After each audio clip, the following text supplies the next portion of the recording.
ఏసే పరిష్కారము అనుదిన Bible television కార్యక్రమం ప్రేక్షకులందరికీ యేసుక్రీస్తు వారి కృపగల నామమున వందనాలు.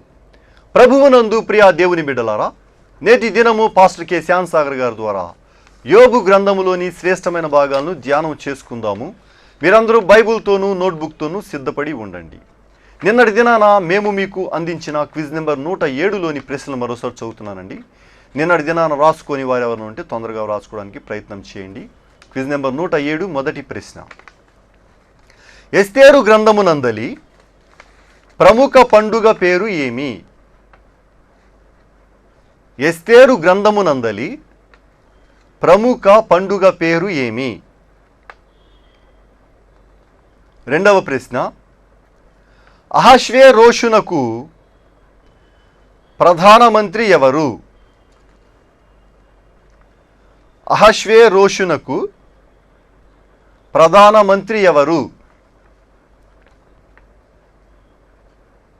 మూడవ ప్రశ్న.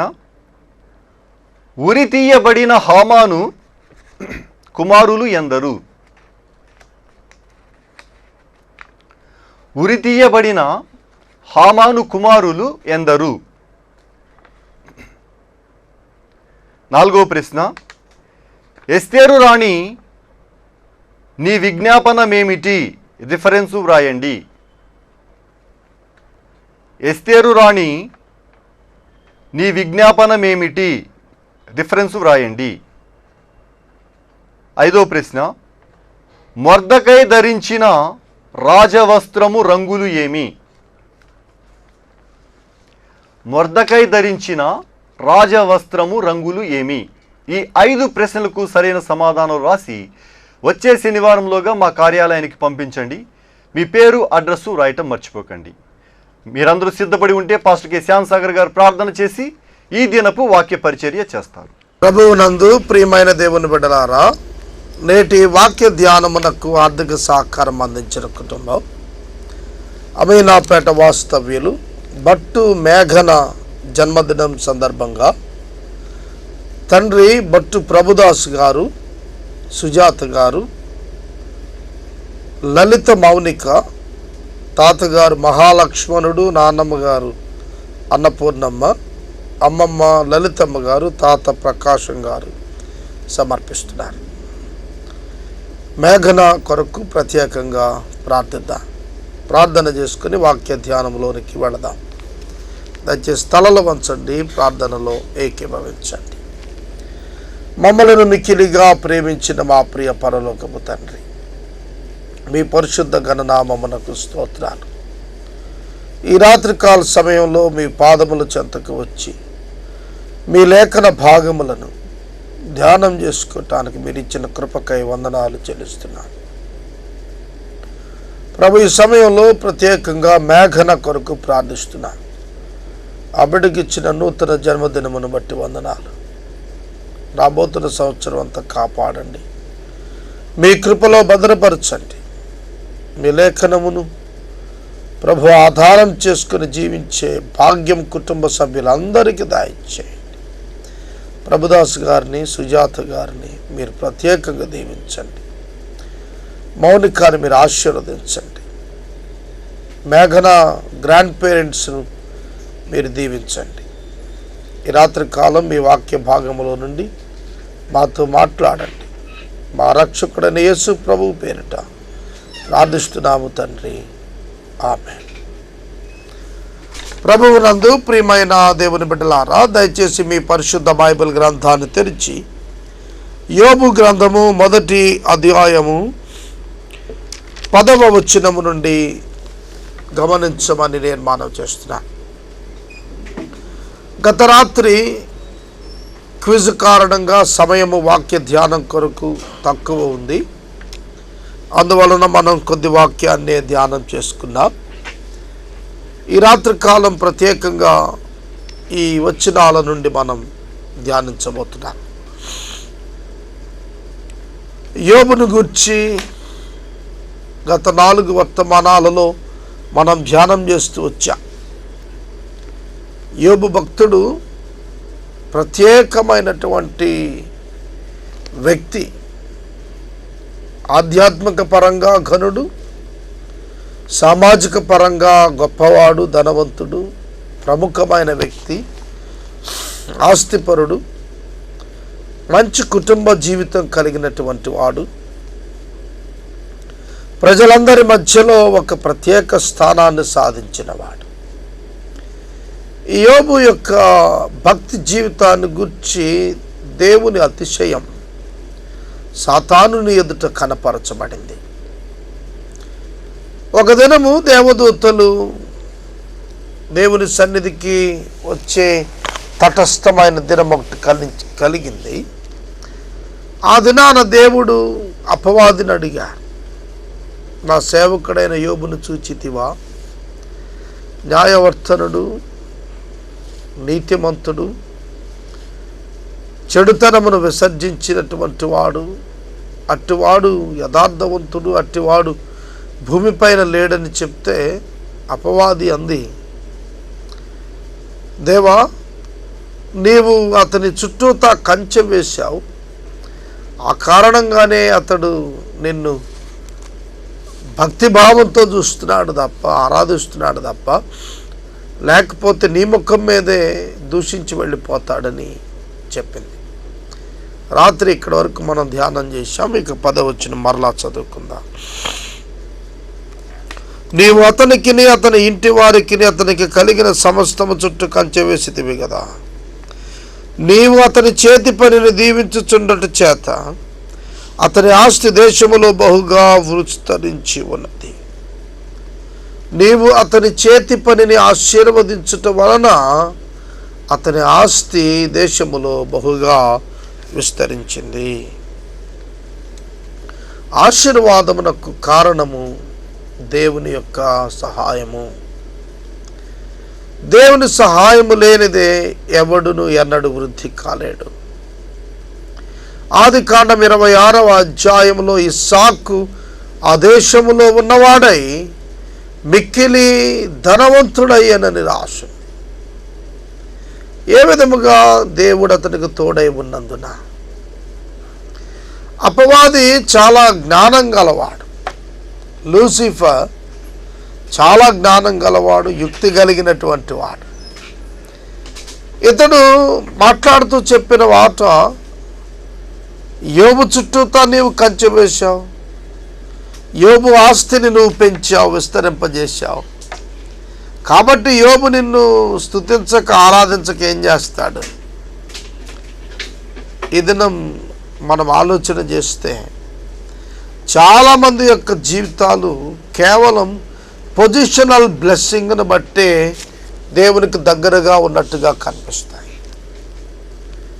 దేవుణ్ణి చాలామంది ఆర్థిక పరమైన లావాదేవీల వరకే ఆయన పేరును ప్రకటించుకోవటం, వినియోగించుకోవటం, చేయటం చూస్తాం. అనేక మంది బిడ్డలు తమ ఉద్యోగాల కొరకు, బెటర్ కండిషన్స్ కోసం దేవుని దగ్గరికి రావటం ఈ దినాల్లో కనిపిస్తుంది. కానీ యోబు అలా వచ్చిన వాడు కాదు. యోబు అంతరంగం మంచిది, అందుకు దేవుడు దీవించాడు. ఎవడు ఎన్నడూ దేవుణ్ణి మోసం చేయలేడు. అది మానవునికి అసాధ్యం. దేవుడు చాలా జ్ఞానవంతుడు. ఆయన హృదయాంతరంగాలను ఎరిగినటువంటి వాడు. యోబు హృదయం ఎరిగిన వాడు గనుక అపవాదికి చెప్పాడు, అతనిని నీ వశానికి ఇస్తున్నాను, నీవు అతనికి కలిగిన సమస్తాన్ని ముట్టవచ్చు, కానీ యోబును ముట్టుకోకూడదు, అతని ప్రాణమును ముట్టడానికి వీల్లేదు, అతనిని నీ వశానికి ఇస్తున్నాను అన్నాడు. చూడండి, యోబుకు పరీక్షా కాలం ప్రారంభమవుతోంది. దేవుని హస్తములలో ఉన్నటువంటి యోబును దేవుడే స్వయంగా అపవాదికి అప్పగిస్తున్నాడు. దేని కొరకు? యోబు యొక్క జీవితం ఈ లోకవాసులందరికీ తెలియాలి. దేవునికి తెలుసు ఎట్లాగో, అది లోకములో ఉన్న వారందరూ తెలుసుకోవాలి, అపవాది కూడా తెలుసుకోవాలి. యోబు యొక్క అంతరంగం దేవుని యొక్క పారామీటర్స్ ప్రకారం ఖచ్చితమైనటువంటి అంతరంగం. అందుకనే ఆ గొప్ప అంతరంగం కలిగినటువంటి ఆ దైవజనుని యొక్క ఆ యొక్క గొప్పదనం లోకం తెలుసుకునేటట్లుగా అతనికి ఒక పరీక్ష దేవుడు అనుమతింపచేశాడు. సాతానును వశానికి తెచ్చాడు. దేవుడు అభివృద్ధి కలిగిస్తాడు, సాతానుడు కూలదోస్తాడు. నీ వశాన యోబుని పెడుతున్నాను అనగానే ఆ తర్వాత వచనాల్లో మనం చదవబోతున్నటువంటి మాటలలో ఉంది, ఒక నలుగురు విడివిడి సమయాలలో వచ్చి అంతా నాశనమైపోయిందని చెప్పారు. దేవుడైతే యోబును ప్రేమించి, యోబు హృదయాన్ని ప్రేమించి, యోబు యొక్క యథార్థతను ప్రేమించి, యోబు యొక్క సమస్తం చుట్టూతో కంచె వేసి యోబుకు అన్ని అభివృద్ధి చేశాడు. కానీ సాతానుడైతే అన్ని కూలదోస్తున్నాడు. God constructs but the devil destructs. దేవుడు కడుతుంటాడు, కానీ సాతానుడు పడగొడుతుంటాడు. God builds but Satan destroys. దేవుడు నిర్మాణం చేస్తాడు జీవితాలను, సాతానుడు నాశనం చేయ ప్రయత్నం చేస్తాడు. నరహంతకునికి వైద్యునికి ఉన్న భేదం ఏంటో తెలుసున? నరహంతకుని చేతిలోనూ కత్తి ఉంటుంది, వైద్యుని చేతిలోనూ కత్తి ఉంటుంది. నరహంతకుడు గాయం చేస్తాడు, వైద్యుడు గాయం చేస్తాడు. కానీ వైద్యుడు ఆ గాయాన్ని కడతాడు. నరహంతకుడు గాయం చేస్తాడే కానీ గాయం కట్టడు. వైద్యుడు చెడు దానిని తీసేస్తాడు, మంచిని మిగులుస్తాడు. అనవసరము దాన్ని తీసేస్తాడు. కానీ నరహంతకుడు మంచి దానిని పాడు చేస్తాడు. వైద్యుడు పాడైన దానిని బాగు చేస్తాడు. కనుక పరమ వైద్యుడు దేవుడు గొప్పవాడు, ప్రేమామయుడు. సాతానుడు దుర్మార్గుడు, నరహంతకుడు. కనుక సాతానుని యొక్క అపవాది యొక్క చేతికి దేవుడు యోబును అప్పగించినప్పుడు వాక్యంలో చదువుకుందాం. ఇదిగో అతనికి కలిగిన సమస్తమును నీ వశములో ఉన్నది, అతనికి మాత్రము ఏ హానియూ చేయకూడదని అపవాదికి సెలవీయగా వాడు యెహోవా సన్నిధి నుండి బయలువెళ్ళెను. అపవాది ప్రతిసారి కూడా డిఫరెంట్ మెన్ ఆఫ్ గాడ్, దైవ సేవకుల జీవితాల్లో వాడు గ్రహించలేనిది ఒకటి ఉందండి. దేవుడు ఎవరిని అపవాదికి పరీక్షకు అప్పగించినా వారు నిలబడేవారైతేనే అప్పగిస్తాడు. అర్థమైందండి? దేవుడు ఎప్పుడు పరీక్ష పెట్టినా నిలబడేటట్టుగా ఉండే పరిస్థితులను లోనే నిలబెడతాడు తప్ప పడిపోయేటట్టుగా దేవుడు ఎన్నడూ పరీక్ష పెట్టాడు. అందుకని యాకోబు అంటాడు, దేవుడు ఎవరిని శోధించడు అన్నాడు. కానీ అపవాది అలా కాదు, నిలబెట్టేటట్లుగా ప్రయత్నించడు, పడగొట్టేటట్టుగానే ప్రయత్నం చేస్తాడు అపవాది. కనుక ఇక్కడ లేఖనంలో మనం చూస్తే వాడు యెహోవా సన్నిధి నుండి బయటికి వెళ్ళిపోయాడు. అంటే యోబు యొక్క సమస్తం అతని దగ్గర ఉంది కనుక అతనికి ఇచ్చేసాడు కనుక దేవుడు పరీక్షించుకోవటానికి. అంటే దేవుని ఎదుట వాడు యొక్క గుణం ఏమిటంటే, దేవా ఇదిగో నీవు ఇట్లా అనుకుంటున్నావు కానీ ఇది కాదు. He wants to find the faults in God. ఎంత ఘోర తప్పిదం అంటారు ఇది. చాలా పర్యాయాలు పెద్ద పెద్ద జ్ఞానులు అనుకునే వాళ్ళు దేవునిలో తప్పులు వెతకటానికి ప్రయత్నిస్తారు. చందమామలో గోతులు కనబడొచ్చేమో కానీ దేవునిలో లోపం ఎవరి వల్ల కాదు. దేవుని యందు లోపము కలదని ఎవడు చూపించలేడు. దేవా నీవు ఇంతగా చెప్తుంటే నేను ఇంకా పరీక్ష చేసేది ఏమిటి? నేను ఇంకా అతడు పాపంలో పడతాడు అని నేనెందుకు అనాలి అని పశ్చాత్తాపడే గుణం సాతానికి లేదు. కనుక ఇక్కడ టేకింగ్ ఛాలెంజ్ అనే అంశం ఒక్క నిమిషం ఆలోచన చేద్దాం. సవాలు తీసుకునుట అనే పదం ఇక్కడ మనం చూస్తే దేవుడు సాతానుని ఎదుట ఒక సవాలు ఉంచాడు. యోబు నిలబడతాడు, పడిపోడు. యోబు పడిపోడని దేవుడు అంటే సాతానుడు అంటున్నాడు, నీవు కంచె తీసేస్తే, నీ హస్తం తోడు తీసేస్తే పడిపోతాడు. కనుక సవాలు విషయంలో ప్రియ దేవుని బిడ్డలారా, అపవాది తీసుకున్నటువంటి సవాలు మీరు గమనించినట్లయితే దేవుని యొక్క సర్వజ్ఞానాన్ని సైతం కించపరిచేటట్లుగా వాడు ప్రణాళిక చేస్తున్నాడు. ఒక సవాలు మనం స్వీకరించినప్పుడు అది వాక్యానికి అనుకూలమైనదా ప్రతికూలమైనదో మనం ఆలోచించాలి. చాలాసార్లు మనకున్న టెంపర్మెంట్ని బట్టి, మనకున్న పౌరుషాన్ని బట్టి, మనకున్న ఇమోషన్ భావోద్రేకాలను బట్టి కొన్నిసార్లు సవాళ్ళు చేస్తాం. ఏ వ్యక్తి సవాలు చేసి సొంతగా నెరవేర్చలేడండి. మాట ఇచ్చి నెరవేర్చగలిగిన వాడు దేవుడే. దేవుని సహాయంతోనే మాట ఇచ్చిన వారు నెరవేర్చగలుగుతారు. కనుక ఒక సవాలు చేసినప్పుడు ఆ సవాలు వాక్యమునకు అనుకూలమైన సవాలా, ప్రతికూలమైనదా, భిన్నమైనదా ఆలోచన చేయాలి. అపవాది అట్లా ఆలోచించలేదు.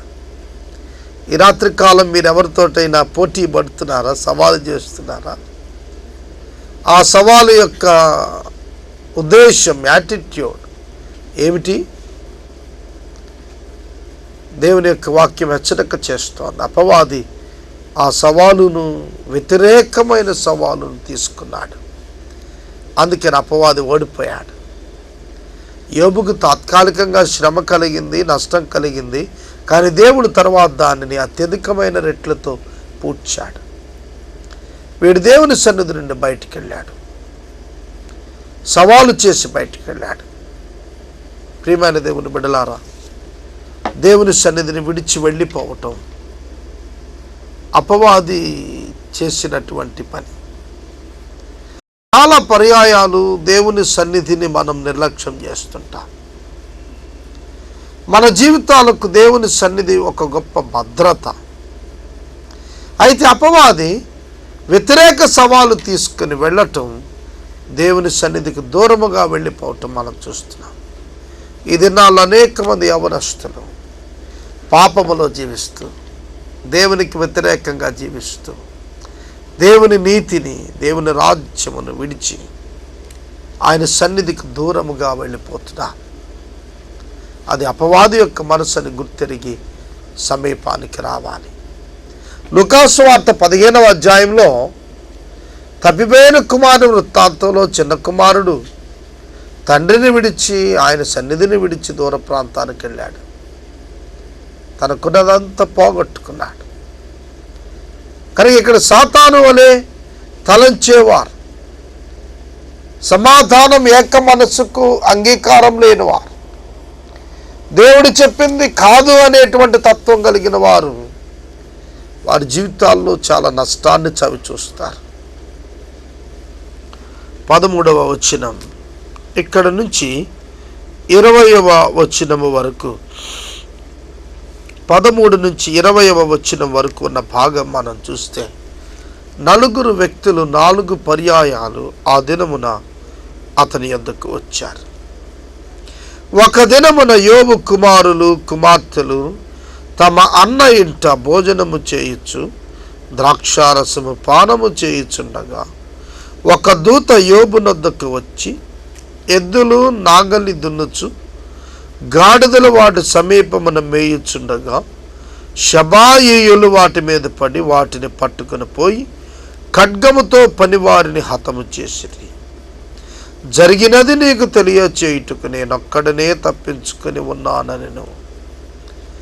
ఇప్పుడు నేను చదివిన వాక్య భాగం పేపర్లో ఈ పేజీలో కుడివైపు ఉన్న భాగం కదా, అందులోనే అదే పేజీలో ఎడమవైపు భాగంలో అతడు ఏమేం కలుగున్నాడో రాసింది, కుడి భాగంలో అతడు ఏమేం పోగొట్టుకున్నాడో రాస్తున్నాడు. అతడు కలిగి ఉండటానికి కారణం దేవుడిని రాశాడు, అతడు పోగొట్టుకోవటానికి కారణం సాతానుడు, దేవుడు కాడు.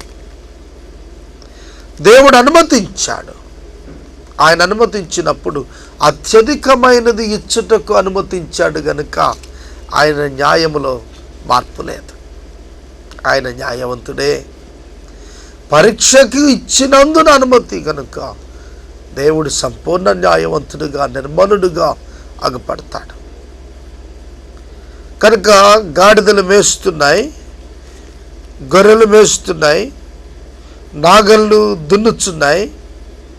శమాయీయులు వాటి మీద పడి ఎత్తుకెళ్ళిపోయారు. పనివాడిని చంపేశారు. నేను ఒక్కడిని తప్పించుకొచ్చాను. ఒక ప్రక్కన గొర్రెలు పోయాయి, గాడిదలు పోయాయి. మరి ఒక్కడు వచ్చి ఇంకా అతడు మాట్లాడుతూ ఉండగా, కంటిన్యూషనేనండి, వాడు మాట్లాడుతూనే ఉన్నాడు. మరి ఒకడు వచ్చి 16 వచ్చిన కొంచెం చూడండి, దేవుని అగ్ని ఆకాశం నుండి దిగొచ్చు. ఆకాశం నుండి అగ్ని దిగి రావటం ఏమిటి? ఆకాశం నుండి అగ్ని తీసుకుని వచ్చే అధికారం సాతానుకుందా? అగ్ని వంటిదిగా భ్రమపరిచే అధికారం సాతాను చేయగలుగుతాడేమో కానీ అగ్నిని పంపే అవకాశం సాతానునికి లేదు. అట్లా అగ్ని పంపించే అధికారమే వాడుకుంటుంటే వాడు ఎప్పుడో దేశాన్ని తగలబెట్టేవాడు. కనుక ఇక్కడ మనం అర్థం చేసుకోవాలి, దేవుని యొక్క తీర్పు సాతానును ఎదుట దేవుడు ఇచ్చినటువంటి ఆ యొక్క మాటను బట్టి అక్కడ ఇది జరుగుతూ వచ్చింది. అగ్ని ఆకాశం నుండి వచ్చి గొర్రెలు పనివారిని తగలబెట్టి కాల్చివేసాను. దాన్ని నీకు తెలియచేయుటకు నేనొక్కడనే తప్పించుకొని వచ్చి ఉన్నాను. నేను మొదటి వాడు మాట్లాడుతున్నాడు, గాడిదలు చచ్చిపోయాయని, గాడిదలు పోయాయి, పనివాడు చనిపోయారని. రెండవ వాడు వచ్చి చెప్తున్నాడు, గొర్రెలు కూడా నాశనం అయిపోయాయని. తర్వాత అది మూడవ వాడు వచ్చేటప్పటికి ఇంకా అతను మాట్లాడుచుండగా మరి అక్కడ వచ్చి, చూడండి, షాక్ మీద షాక్ అంటారే అట్లా, ఒక్క సుత్తి దెబ్బ మీద ఇంకో సుత్తి దెబ్బ, గాయము మీద గాయం, ఆస్తి ఒక్కోటి వెళ్ళిపోతుంది. ప్రియమైన దేవుని బిడ్డలారా, దేవుడు యొక్క ప్రయారిటీస్ నేను జ్ఞాపకం చేశాను గత 3 దినాల్లో.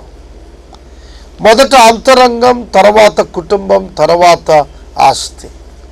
ఇక్కడికి వచ్చేటప్పటికి ఈ డిసెండింగ్ ఆర్డర్లో కనిపిస్తున్నాయి. మొదట ఆస్తి పోయింది, తర్వాత కుటుంబం పోతుంది, ఆ తర్వాత అతని వ్యక్తిగత శ్రమ వస్తుంది. ఇక్కడ కల్దీయులు వచ్చారు. ఈ కల్దీయులు 3 సమూహాలుగా వచ్చి ఒంటెల మీద పడి వాటిని పట్టుకుని పోయి ఖడ్గము చేత వాటిని చంపిరి. నీకు దీనిని తెలియచేయటకు నేను అక్కడనే తప్పించుకొని వచ్చి ఉన్నాను. గాడిదలు, గొర్రెలు, ఒంటెలు, ఎద్దులు అన్నీ కూడా పోతూ వచ్చాయి. 3 వ్యక్తులు అప్పటికట్లా వచ్చి నిలబడ్డారు. వెంటనే వీళ్ళు మాట్లాడుకొని చుండగా 4వ వాడు వచ్చాడు. ఈ 4వ వ్యక్తి వచ్చి, నీ కుమారులు నీ కుమార్తెలు తమ అన్న ఇంట భోజనము చేయొచ్చు, ద్రాక్షారసము పానము చేయుచుండగా గొప్ప సుడిగాలి అరణ్య మార్గముగా వచ్చి ఆ ఇంటి 4 మూలలను కొట్టగా అది యవ్వనుల మీద పడినందున వారు చనిపోయిరి.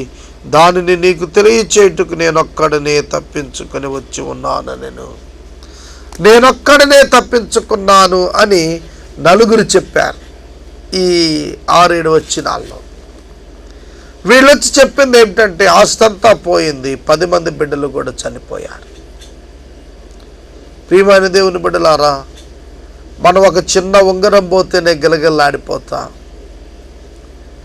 న్యూస్ పేపర్ ఎర్లీ మార్నింగ్ ఇంటికి వచ్చే న్యూస్ పేపర్ తడిచిపోయి చదవటానికి వీలు లేకుండా అయిపోతేనే బాధపడిపోతుంటాం. నూతనంగా కొన్న షర్ట్ ఏదైనా కుర్చీలో మేకుకి పడితే గిలగిల్లాడిపోతాం. అయ్యో అయ్యో కొత్త చొక్కా పాడైపోయిందంటాం. కొత్తగా కొనుక్కున్న స్కూటర్కి చిన్న గీతలు 2 పడితే అరే నా బండి గీతలు పడిపోయింది అంటాం. ఏ నష్టాన్ని కూడా మనిషి తట్టుకోలేడు కదండి. అతి చిన్ని నష్టాన్ని సైతం పాజిటివ్గా తీసుకునే గుణం మనిషికి ఉండదు. కానీ యోబుకు ఒకేసారి ఒంటెలు చచ్చిపోయాయి, తీసుకుపోయారు, పనివారందరూ చనిపోయారు, 4 మిగిలారు అంతే. గాడిదలు వెళ్ళిపోయాయి, గొర్రెలు ఎత్తుకొని పోయారు, అగ్ని వచ్చి కాల్చేసింది, సుడిగాలు వచ్చింది, బిడ్డలున్న ఇంటిపై కొట్టింది, అరణ్యంలో నుంచి వచ్చింది అటు సుడిగాలి. సాధారణంగా ఈ సుడిగాలులు సముద్రం మీద నుండి వస్తాయి, అయితే ఇది అరణ్యంలో నుంచి వచ్చింది. భిన్నంగా అరణ్యంలో వచ్చి సుడిగాలు వచ్చింది, 10 మంది బిడ్డలు చనిపోయారు. ఎంత నష్టం అండి. ఆర్థిక పరంగా ధనవంతుడు దరిద్రుడైపోయాడు, కుటుంబ పరంగా సంతానం గలవాడు సంతానహీనుడైపోయాడు, పుత్రవియోగం పుత్రికా వియోగం పొందాడు. అటువంటి పరిస్థితుల మధ్య యోబు తన తల వెంట్రుకలను కత్తిరించుకొని వస్త్రాన్ని చింపుకొని నేల మీద సాష్టాంగ నమస్కారం చేసి ఇట్లా నేను నా తల్లి గర్భములో నుండి దిగంబరినై వచ్చి తిని దిగంబరినై అక్కడకు తిరిగి వెళ్ళదను. యెహోవా ఇచ్చెను, యెహోవా తీసుకొని పోయాను, యెహోవా నామమునకు స్తుతి కలుగును గాక.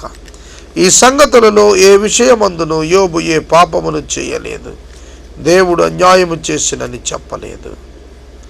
21, 22 వచనాలు మనం గమనిస్తున్నప్పుడు యోబు ఏ పాపము చేయలేదు.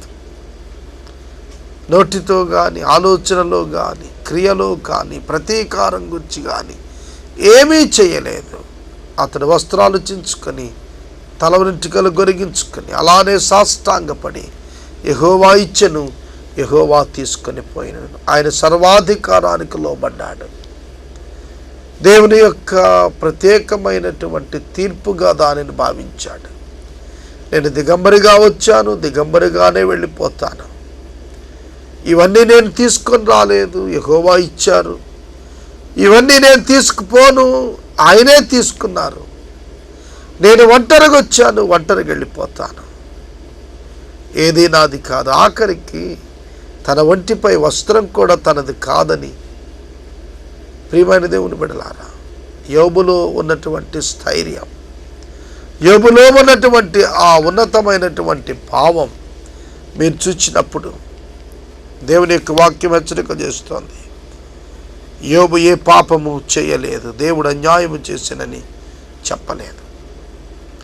ఈ రాత్రికాలం నీవు ఏదో కొద్దిపాటి నష్టం రాగానే దేవుడు అన్యాయం చేసేసాడు నాకని, దేవుడా ఏంటి అన్యాయం, 80 సంవత్సరాలోడు చచ్చిపోయినా ఆ మామగారు ఏడుస్తుంటుంది, ఏంటి దేవుడా ఈ అన్యాయం అని కదండి. ప్రియమైన దేవుని బిడ్డలారా, ఇవాళ రేపు కూలిపోయేట్టున్న ఇల్లు కూలిపోయినా, ఏదో అప్పుడే కట్టింది భవంతి కూలిపోయినట్టుగా ఏడుస్తా, దేవుని దూషిస్తా, దేవుని నిందించటం సామాన్యంగా మానవునికి అలవాటు. కానీ యోబు అట్లా చేయలేదు. యోబు యొక్క మెచ్యూరిటీ ఈ రాత్రికాలం మనం అర్థం చేసుకుందాం.